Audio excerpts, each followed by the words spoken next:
Welcome to our video knowledge series by Adgully in partnership with mFilter. Today, we'll turn the spotlight on the OTT sector, which has been seeing unprecedented growth that has been further accelerated by the nationwide lockdown. India is currently the world's fastest growing OTT market and is all set to emerge as the world's sixth largest market by 2024, as per industry reports. The sector is expected to grow at a CAGR of 28.6% over the next 4 years to touch revenues of $2.9 billion. Today, there are close to 100 odd OTT platforms across video, music, podcast, and audio streaming categories. The average time spent by Indian users on OTT platforms has increased tremendously since early March. OTT also became the platform for movie premieres as cinema halls were shut down for an extended period and going forward would offer a captive audience for offbeat and low budget films. With new players joining the fray, sharper regional OTT game plans, growing competition, OTT is an interesting space to watch out for. Today, we have with us Divya Dixit, Senior Vice President and Head of Marketing ALTBalaji, which has been at the helm of innovation and bold content. Hello, Divya. Welcome to our today's session. Divya, my first question to you is how do you view growth of the OTT sector in India? What is the growth trajectory that you see it taking going forward? Okay, so uh, first of all, thank you so much, Vijoya, for having me here. It's a pleasure to be here. I think for quite some time now, everybody's been talking about OTT being the sunrise industry, OTT being on the rise, etc. I don't think any longer that OTT is the sunrise industry. It's grown. It's now on a trajectory which is probably in terms of the growth percentage at 26.8% year-on-year growth, beating the other mediums, whether it be television, print, etc., right? That's one part, sheer numbers and percentage that speak for itself in terms of growth. The other part is, of course, the fact that I think OTT is also becoming a choice of content destination. When I say choice of content destination, it's from two perspectives. The first perspective is from the creator perspective. So whether it's news, whether it's music, whether it's sports, whether it's entertainment, and off late even movies, they're choosing to be digital, right? Because thanks to the geoification of the country now, it's getting very well penetrated across the country, right? So all these content creators see value in digital and being present on digital. That's one part. That's the creation and the publishing part. The other part is the consumer. Why publishers are there? Because consumers are there. Why are consumers there? Consumers are there because it's just the convenience, it's the ease. I can see when I want to see. I don't have to pick up a newspaper with my morning tea in the morning.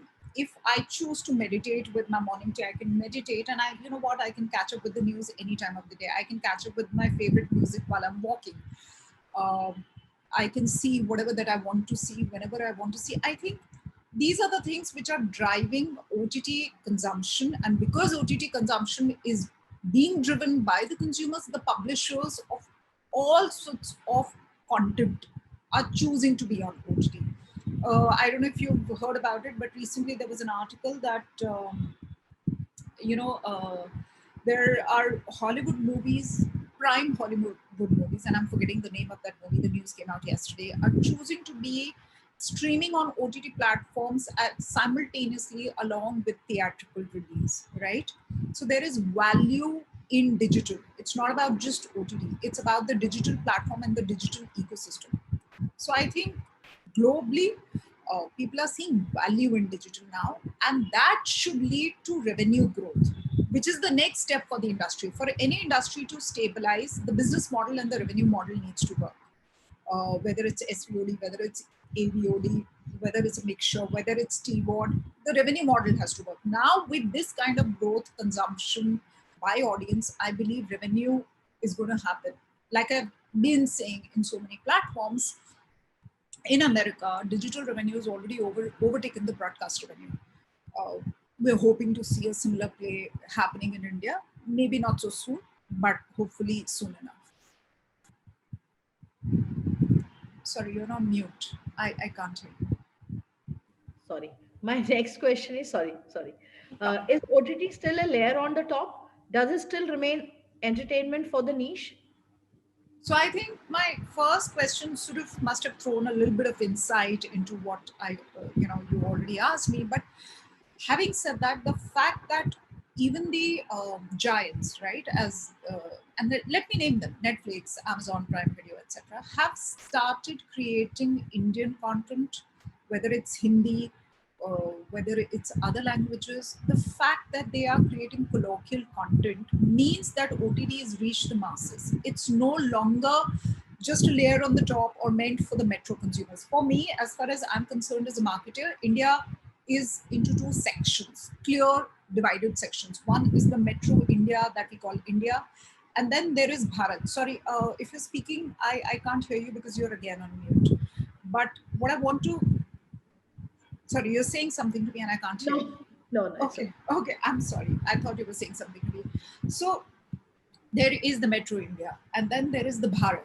Now, the real growth, if you look at it from a digital perspective, and these are numbers available for everybody to see, the next billion, as we call the next billion digital, will come from smaller towns, smaller cities, right? Not only India, but across the globe as well.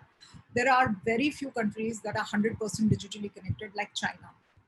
It's almost 96% digitally connected, right? That's a huge connection percentage. India still has to be there. India is still only 50% digitally connected. Having said that, to put the perspective of OTT being now a mass play, I think at Alt we started doing that when we said we will create content for the mass Bharat. We want to create content for the Bharat. We are a mainstream OTT platform, and that is what we are focusing upon. So I don't think OTT is any longer just a niche player or a layer on the top, you know, to be available if people want to see. I think slowly it's getting into the mainstream media and content, and we are there. It's the availability of diverse kind of content across Indian languages which will drive its growth further. I think, of course, with the digitization supportive, the geofication supportive, the fact that digital is also the cheapest in India supportive. So all these factors put together, and the audience having paucity of time and wanting to do things at their own convenience. It's also an attitude shift, right? Of course, the fact with COVID, people choose to be at home, choose to consume content more, etc., etc. So all these things will contribute, I believe. Uh, my third question is, with the growing competition and the content being churned out, do you see some consolidation happening in the near future? So of course, today we are almost 40 plus OTT players in this country, with quite a few of them have already shut down, right? As we are aware, due to paucity of business, revenue, the business model not being stable, etc., etc. I do believe that in near future, and we've seen this happening in broadcast as well. I come from broadcast, so I'll give you that example. There was a time when, in Absolutely. 2008, when there were some 15 GEC channels, right? Today we have 5 GEC channels, main GEC channels that survive and basically take almost 80% of the revenue pie, right? So in that scenario, as the business models evolve, as the revenue streams evolve for all what channels, as the investments from other fundraisers become more, uh, how do I say, revenue oriented rather than pure investment and just pure numbers oriented. When OTT platforms actually start questioning the profitability of their business, at that point of time, and I think that point of time is now happening. I mean, I was just seeing today Geo, and they have already launched their postpaid card with Netflix, Amazon, and Disney Hotstar, right? So there is going to be an aggregation. Probably 6 months down the line, we should see a whole lot more of aggregation. But aggregation need not be people shutting down shops and just becoming a content supplier. Aggregation can also be co-production deals, like we are in a co-production deal with Z5 aggregation can also be available on multiple telcos, multiple other platforms that help you get you more subscribers to enhance your revenue system. So there are, in digital ecosystem, people are continuously experimenting to see what keeps them, going, what keeps that next quarter fueled, so that they can plan for the next half yearly financial or the next financial. So we're all experimenting. I think we will see a lot of co-productions, aggregations, partnerships, as the industry is already seeing. As content, as a content out, as a marketer, you've kind of seen, the research that goes behind creating some kind of content. you know when before you put out that content, I'm sure you do some kind of a test marketing. You kind of showcase it to people internally, your set of friends. Yeah. So my question from there is, how are consumers, according to you, absorbing content in India differently from the global markets? So I I'll say one thing. At Alt, we are a globally oriented app. So we have a lot of diaspora that comes across from UK, US, Australia, New Zealand, Fiji Islands, Dubai, Middle East. So we get a lot of, even Southeast Asia, right? There are apparently Indian stars are very, very famous, and especially our neighboring SAARC countries, they're crazy about Indian stars. So uh, if I were to talk about alt and Hindi content, I think the aesthetics of consuming the contents are largely same for Hindi speaking diaspora spread across the globe, right? What we, for example, Spain, we get a lot of downloads in Spain. What I realized is why, because Spanish shows, if you see them, the way they are, and there are a lot of dubbed Spanish shows on other platforms, their culture, the way that they handle drama, thrill, etc., is very similar to Indian culture. Even Turkish shows, for that matter. So Spain, Turkey, these are the kind of global audience that fit in very well with the kind of Indian dramas, Indian thrill, Indian action. So I think there is a lot of similarity that we see in content consumption out there. Uh, in terms of the Indians per se consuming content, I think our Indians love a good story. And that is what I have realized. Also, I think people are getting a little slightly bored with seeing the same kind of content, and it's not, I think, the medium issue. It's because television today is under such harsh SMP broadcast practices. So pushing the envelope in terms of a narrative, in terms of a storytelling, also becomes very difficult.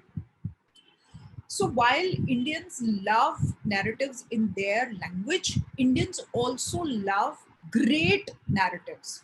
So it's not very different from a global audience in that perspective. And that's why I drew this similarity to a Turkish show or a Spanish show. If you remember, Turkish dubbed shows in Hindi have done really, really well. I mean, I come from a network where we used to run a whole channel for Turkish Hindi dubbed shows, and they used to do Absolutely. beautifully. They had such a huge loyal Yeah. following. Yeah. Yeah. So I don't think Indian audience is very different from global audience in terms of content consumption. The Hindi diaspora, anyway, which is spread across the globe, they love to see the shows that we give out, and that's what our subscription base, the download base, tell us.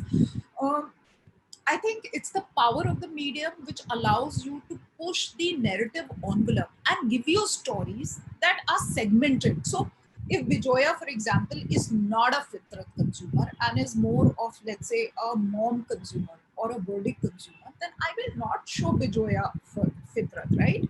And that is when the audience truly starts appreciating a platform, when the content discovery is there fitting into their content choices. I think digital has that power, and digital has a power to push the envelope of narrative. Largely, if you look from a consumption point of view, I think Indian audience is slowly becoming a global audience. And I think that's a great news for us, because then we can experiment with so much. Absolutely. Absolutely. Uh, do you think the homegrown OTT players are gradually stealing a march over the international players? Okay. That's a slightly tough question. I'll tell you why. But at Because your end, you guys are churning out some great content. I think you are one of the, the best persons to answer this question, actually. okay, you've put me in a very catch-22 situation, but I shall answer this. I think this market, India is a huge market, right? We are a country of 1.4 billion people with almost 50% connectivity and more getting connected. So while I'll say this, that everybody has a place, I think if you look at the international content, and now international players are also trying dubbing international content in Hindi, Tamil, Telugu, being available on their platform. The idea is obviously that this content should reach masses of the country. If I was to compare an alt with other giants, I would say we are one of the smallest platform. Our content budgets are the smallest, our marketing budgets are the smallest, our tech budgets are smallest. So for us, there is no choice but to ensure that every rupee, every penny that we are spending is worth its while. I just can't sign off, let's say, a 6 lakhs on a digital influencer and say, acha karne do. You will probably look at us working with 10 different influencers within that 6 lakh because we are wanting to extract the best. Same way for the content people, it becomes critical that within a certain budget they turn around a portfolio. So to answer your question that we are churning out some great content, if I have a finite budget and I have to turn around a great portfolio, because as a marketer, I demand a great portfolio from the content team. Otherwise, I cannot push out libraries. See, it's not a show to show push on an OTT platform. You have to push the library, you have to push the current shows, and you have to push the brand. So at any point of time, you're focusing on these three things. Now, if your library is not a great catalog of a thriller, romance, drama, youth, comedy, horror, people are not going to buy it. People are not going to pay you your yearly pack fee. Why? You have to have a certain threshold number. You have to have a certain catalog to appeal to everybody. Because, Bijoya may love a good drama, but that doesn't stop Bijoya from loving a good thriller or loving a good horror, right? And before subscribing to a platform, she would probably want to see what the catalog looks like. Is she subscribing only for one show, or is she going to subscribe for at least, if she's subscribing for a quarter, she would at least like to utilize it to watch 3 to 4 shows, which is the average number of shows a person watches on our platform in a quarterly pack. Similarly, for an annual pack, at least 6 to 7 shows are watched, right? These are our backend analytics. So I think homegrown OTT platforms have a challenge where they have to cater to a certain amount of catalog for Indian originals in various languages. Now at Alt, we have a very clear directive. We have a very clear mission statement where we say first we conquer the Hindi original space, then we move into any other space. Whereas if I look at a Z5, let's say, from where I come, they launch with 12 languages, and their directive is probably to go as mass as you can as soon, and therefore the need to churn out. Whereas the international players are sitting comfortably on an international library, right? They can choose to dub it in Hindi, Malayalam, Telugu, Tamil. But what we have also seen is that, especially in southern markets, the acceptability for your platform will only come if you're pushing their language, if you also have shows available that are made for them in their language with their familiar stars or actors. So these are the kind of dynamics that will always work. And I think market's big enough right now and growing at an exponential speed for everybody to play the game. Ultimately, it's best narratives, the best revenue model that's going to survive. But till then, I think the field is fairly open for everybody. Divya, lastly, what are your views on the growing calls for regulating digital content, including OTT content? I think, honestly, Bijoya, self-regulation is the way to go because, while I have the highest respect for R&D ministry and, what they're thinking, they must have thought on certain lines or certain actions. And we look forward to what they are going to put out for us and have a dialogue with us. But honestly, I think this is a medium which is growing. This is a medium which is the future. And I think by putting too many, how do I say, regulations, you might end up killing great narratives, and that may not find voice anywhere or see daylight. So I think if the INB Ministry and the Council of OTT Players can work together, and agree on certain self-regulation guidelines, which anyway we have all signed up for, that could be a start of a great partnership. Sorry, I can't. Thank you. Divya. Thanks for your time. Thank you, Bijoya. Thank you so much, Lovely, ma'am. Thank lovely you, talking. ma'am. Thank you, guys. Thank you so much. Thank